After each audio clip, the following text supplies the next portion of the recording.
Where does the color purple come from? Well, when you take the colors red and blue and put them together, you get purple. You know what? Let's just get on with the rest of the video. What is up, everybody? RandomRandomMan here, bringing you my final movie review of the year, and it is for the 2023 version of The Color Purple. Based on the stage musical of the same name, which in turn is based on the 1982 novel of the same name by Alice Walker, the plot of this coming-of-age musical period drama basically follows Celie, played as an adult by Fantasia Barrino, an African-American woman living in the American South during the early 1900s. Going into this movie, I had some curiosity to see it. Now, this is the second film adaptation of Alice Walker's novel, which I've never read, but I have seen the previous adaptation from 1985 directed by Steven Spielberg, which marked a departure for the director to do more dramatic work, and I went back to see it a couple days ago before seeing this new version, and I do quite enjoy it, mainly for the performances of Whoopi Goldberg and Oprah Winfrey, both of whom were Oscar nominated for the film. The movie also received 9 other Oscar nominations, including Best Picture, though it didn't win any, and now audiences recently are aware of the name Color Purple for the stage musical version of it. So that's quite a thing to see for how the stage musical based on the book, which came after the first film adaptation from '85, is now a movie again, with Steven Spielberg and Oprah Winfrey being producers on this film. And the idea of turning a dark and heavy story like The Color Purple into a musical had some curiosity and skepticism from me because of the places that the story goes. To be fair, I've never seen the stage musical, and my only point of reference is the Spielberg film, and clearly the musical was successful enough to be turned into a Hollywood picture. And from the looks of it and the trailers and marketing, it did look very lively and having a lot of production values and an ensemble cast that is exceptional. Luckily for me, I was able to head out and see this thing in theaters where it is only currently available. Starting out with the cast and their performances, we have Fantasia Barrino as Celie. This is actually her film debut, but she is no stranger to performing. She is most notable for having won the 3rd season of American Idol and having a successful music career in her own right. And now here, playing the role previously done by Whoopi Goldberg, which you can catch her in a cameo early on in this movie, Barrino, I think, does a lot to stand out with her own rendition of Celie. The character clearly goes through a lot of trauma and has a lot to take in while also finding herself, confidence, identity, all of that. And through song, as the movie is told often through, Barrino really has a boisterous voice. I think that she gives a really bold performance here. She recently scored a Golden Globe Award nomination for her turn here, and she is deserving of that and more. Shout out also goes to Felicia Pearl Mapasi as the younger version of Celie, as the transition between her into Barrino's performance is seamless. We also have Halle Bailey as Celie's younger sister, Nettie. Bailey is just coming off of playing Ariel in the live-action Little Mermaid film from this year, which I thought she was amazing in as well. She doesn't have as much to do in this movie, but the bond between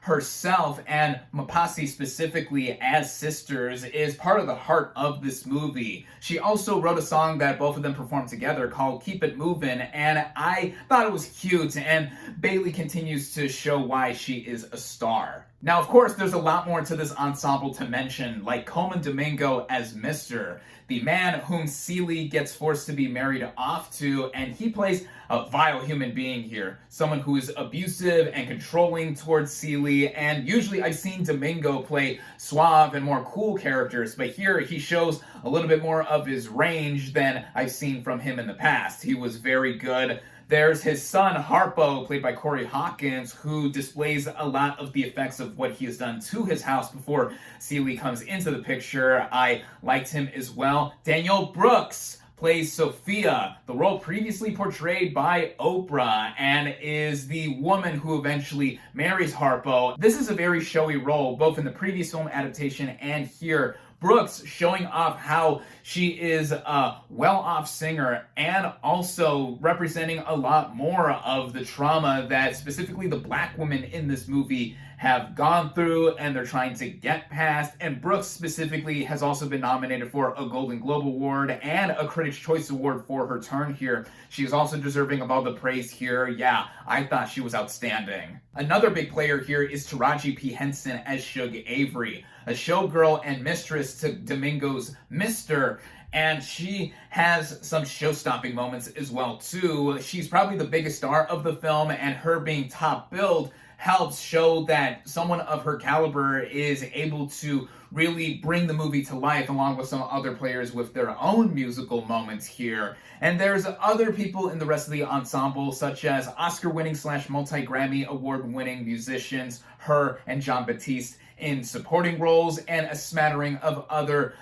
notable players in smaller roles. But no matter what, I think this ensemble stands out in many ways. One of my favorite ensembles of the year, actually. Now getting into the writing, which was done by Marcus Gargley, the groundwork here is the basic template that the Color Purple story, at least from what I viewed in the 1985 film, does follow. Most of the major beats are here. The backstory with Celie and her younger sister Nettie being abused by their father, Celie borrowing 2 children from him, them being taken away, her being forced to marry Mr., Nettie also being taken in by him, Mr. throwing Nettie out, and hopefully seeing them reunite one day while going through more and more years of abuse and trauma and what have you. That basic setup is here, as well as the execution of what Spielberg did with his own movie. But of course, given how this time it is a film told through song often, that is what changes up the energy and the flow of the movie overall. As I've mentioned off the top, I was interested to see how this really dour drama would be turned into one told as a musical, and I think it mostly works because of the handling of the tone. The movie does establish right off the bat that this is not all sunshine and rainbows in terms of the story, but in bursts, of course, we get that with a lot of song moments, and even some musical moments have some more emotion and weight to them with what the characters are going through. And with that, the movie, in the way it runs together, does always have something going on given its genre. This is a credit to the film's director, Blitz Bazawule, who's previously worked with the likes of Beyonce for some projects, and I think he was an inspired choice to helm this project, because with what he does in retelling The Color Purple and also infusing it with a musical twist, it makes for a movie that had me into seeing how certain beats would be either told or changed up, and just seeing how various musical numbers would be executed, because again, I am not personally familiar with the stage musical. And I've already mentioned Keep It Movin' was a nice smaller song. There are also some of the bigger moments, like with Shug Avery and then Celia herself having some solo numbers that help make the movie and the story itself more powerful because of all that is encompassing within the movie's core. On a technical level, the movie excels as well, with how the movie is a period piece taking place mostly in the first half of the 20th century. We get to see in the South, where the characters live, is still coming off of the American Civil War and progressing before the mid-20th century with the Civil Rights Movement, and the costuming, the production design, living on this huge tract of land, this farm, and then also at one notable point, a house, a makeshift house that is turned into a juke joint, is shown, and even some other locations are briefly shown, like Memphis. Most of the movie takes place in Georgia, but whether it eventually goes to that city in Tennessee or we are mainly seeing the same locations, it does feel stagey in some aspects, given the film's roots, but I think with how the blocking and everything else is executed with the choreography in the musical moments, that is how the movie comes to life and becomes so lively to watch all of these characters either sing and dance their heart out or see how the story flows, which I think is actually more efficient in a lot of respects than the Steven Spielberg film. I say this because both movies run at about the same length, about 2.5 hours or so, and given the nature of this movie being a musical, it whizzes by a lot faster, and the Spielberg version on purpose is a more dense drama, and it moves more slowly so that we can really get into the performances there. But with this version having a lot more to it, and in some regard,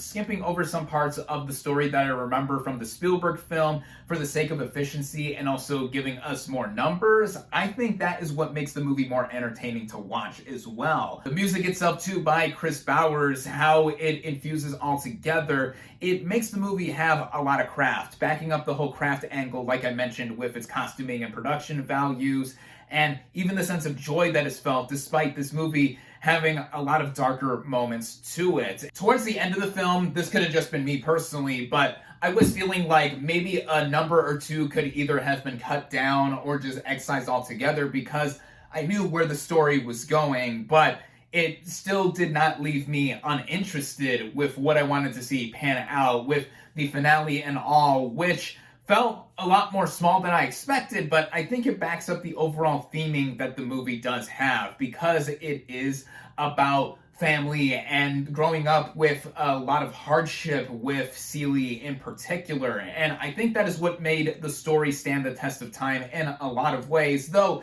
some members of the African American community have come out against the film, the 1985 film specifically, for what it is representing and what it portrayed. But I think now, even though I'm speaking as an outsider on this reimagining of The Color Purple can be something that the community takes greater pride in, as I think it's a resonant reimagining of the story. As a musical, I think this is one of the better ones I have seen in recent memory, and lately there have been quite a few musicals that have been making waves, like Wonka just a couple of weeks ago. Hopefully we get to see more studio musicals come out because of the stories they either tell or just feeling a sense about watching something from either a different sense of reality or, in this case, a new spin on a story that had been told decades ago and now people can come and enjoy. Like I said, I think in some respects I prefer this one over the Spielberg film, but I think that there are merits to both movies in what they do, and I think that it is something that one should definitely see. I definitely recommend the movie, and now, with this being my final movie review of the year, it may or may not end up on my list of favorite movies of the year or an honorable mention. I don't know. Stay tuned for that. That final end of the year video is coming soon. But for now, with The Color Purple, I really enjoyed it. Again, I definitely recommend it. My final verdict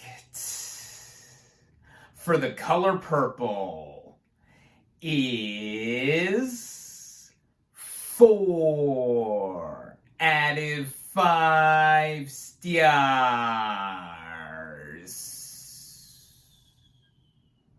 Thank you all, as always, for watching. Be sure to like this video, comment on what you thought of The Color Purple, social media links in the description, subscribe to my channel for more, and I'll catch you on the next movie review.